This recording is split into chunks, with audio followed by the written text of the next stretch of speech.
Hey guys, welcome to my channel success sequence, जहाँ पे हम डेली एनालाइज करते हैं निफ्टी और बैंक निफ्टी को आने वाले मूव के लिए।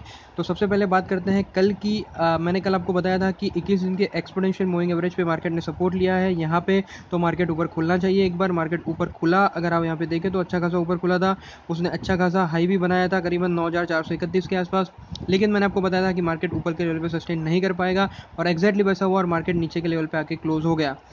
तो दोस्तों ये क्या चीज़ बताती है कि मार्केट ने 21 दिन की जो एक्सपोनेंशियल मूविंग एवरेज है उसको टेस्ट करी है, और वो आज फेल होती हुई दिख रही है। दूसरा देखें तो जो बैरिश क्रॉस ओवर है वो भी बना हुआ है। रेड लाइन नीचे की तरफ जा रही है, ऑरेंज लाइन भी नीचे की तरफ जा रही है। अगर ये रेड लाइन ऑरेंज लाइन को भी क्रॉस कर देती है तो हमको एक एक्सेलरेशन देखने को मिल सकता है। अब मैं आपको बताता हूँ कि क्यों ये एक्सेलरेशन बन सकता है।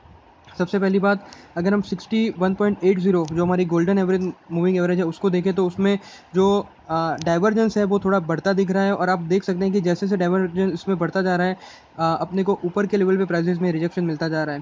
दूसरा, अगर आप कैंडल की पेटल को एनालाइज करें तो मार्केट बिल्कुल नीचे ही खुलता जा रहा है, और ऊपर की तरफ जाते ही उसमें रिजेक्शन आ जा रहा है, और बेरिश क्रॉस ओवर जो बना हुआ है वो स्ट्रांगली होल्ड कर रहा है।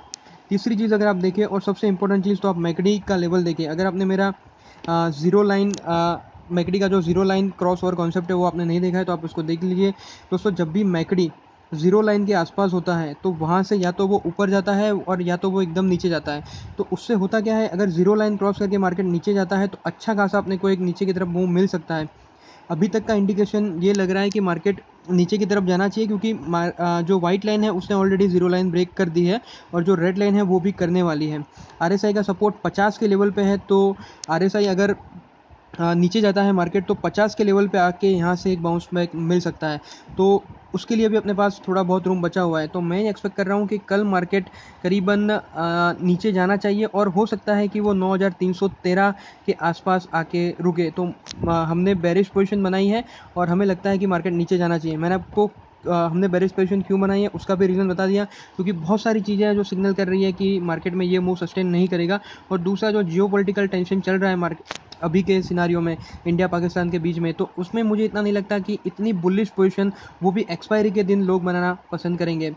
तो देखते हैं कि कल के मार्केट में क्या मूव मिलता है। लेकिन हमने बेरिश पोजीशन बनाई है, और हम एक्सपेक्ट कर रहे हैं कि मार्केट 9300 के तरफ जा रहा है। अगर मैं ऑप्शन एक्टिविटी रेंज की बात करूं तो 9300 से लेकर 9500 की ऑप्शन एक्टिविटी रेंज बनी हुई है। ऊपर की तरफ 150 पॉइंट मिल सकते हैं, और नीचे की तरफ 50 पॉइंट आप लूज़ कर सकते हैं। अगर आप कॉल्स में देखें तो कॉल में 9350 के लेवल पे ज़बरदस्त कॉल रेटिंग हुई है। 234.65% पार्टिसिपेंट एक्सपेक्ट कर रहे हैं कि 9350 पे या उससे नीचे मार्केट जाना चाहिए। अगर पुट की मैं बात करूं तो पुट में हल्की फुल्की बुलिश पोजीशन मुझे बनती हुई दिख रही है। तो दोस्तों, ये हो गई ये जो हमने डिस्कस करा उसके हिसाब से मुझे लग रहा है कि ऑप्शन चेन डेटा भी सजेस्ट कर रहे हैं कि मार्केट नीचे की तरफ जाना चाहिए। स्पेशली जो कॉल राइटिंग हुई है, कॉल में जो पोजीशन बनी हुई है, उससे मुझे लग रहा है कि मार्केट नीचे की तरफ जाना चाहिए। तो दोस्तों, ये हो गई निफ्टी की बात। अब देखते हैं कि बैंक निफ्टी में क्या हाल चाल है।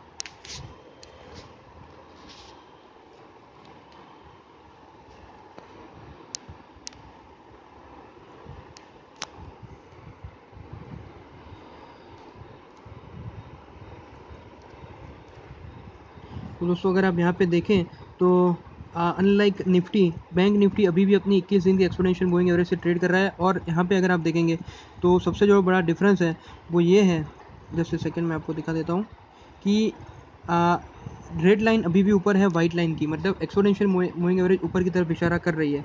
लेकिन अगर आप देखें तो बेरिश क्रॉस ओवर जब से बना है, आप देख सकते हैं कि प्राइसेस नीचे की तरफ जा रही है, और रेड लाइन और ऑरेंज लाइन पे एक दूसरे के करीब आ रही है। तो मैगडी में भी सेम सिचुएशन है जैसी बैंक अपने को निफ्टी में दिख रही थी। तो मुझे लग रहा है कि चूंकि यहाँ पे अभी तक लॉन्ग टर्म मूविंग एवरेज इसने बेरिश मूव कंफर्म नहीं किया है, तो यहाँ से प्राइजेस में एक रिजेक्शन मिल सकता है। लेकिन प्राइजेस मेरे हिसाब से थोड़ी बहुत नीचे कल बैंक निफ्टी में जानी चाहिए, ऐसा मुझे लग रहा है। अगर हम ऑप्शन एक्टिविटी रेंज की बात करें दोस्तों, तो 22,000 से लेकर 23,000 की ऑप्शन एक्टिविटी रेंज दिख रही है। ऊपर की तरफ 500 पॉइंट, नीचे की तरफ 500 पॉइंट, तो एकदम बैलेंस सिनारियो लग रहा है। लेकिन हम ऑप्शन एक्टिविटी के बाद में जब ऑप्शन पोजीशन पे आते हैं तो मुझे दिख रहा है कि 22,300, 22,400 और 22,500 पे ज़बरदस्त कॉल रेटिंग हुई है। More than 100% change in open interest हुआ है टुवर्ड्स बेरिशनेस। अगर हम पुट की बात करें तो पुट में हल्की फुल्की पुट राइटिंग दिख रही है, लेकिन कॉल में एग्रेसिवली राइटिंग वाली पोजीशन बनी हुई है। तो मुझे लग रहा है कि मार्केट पार्टिसिपेंट्स बैंक निफ्टी को भी नीचे ही देख रहे हैं। तो देखा हमने कि निफ्टी और बैंक निफ्टी में मेरे हिसाब से मार्केट नीचे जाना चाहिए। मैकडी का जो एक्सेलरेशन वाला मूव है उस पर हम दाव लगा रहे हैं और देखते हैं मार्केट में कल क्या मूव मिलता है। तो चलिए दोस्तों, आज की वीडियो में इतना ही। अगर आपको मेरा वीडियो पसंद है तो लाइक करें, सब्सक्राइब करें मेरे चैनल को, शेयर करें अपने दोस्तों के साथ। अगर आपको कोई भी डाउट है तो कमेंट सेक्शन में आप मेंशन कर सकते हैं। Thank you.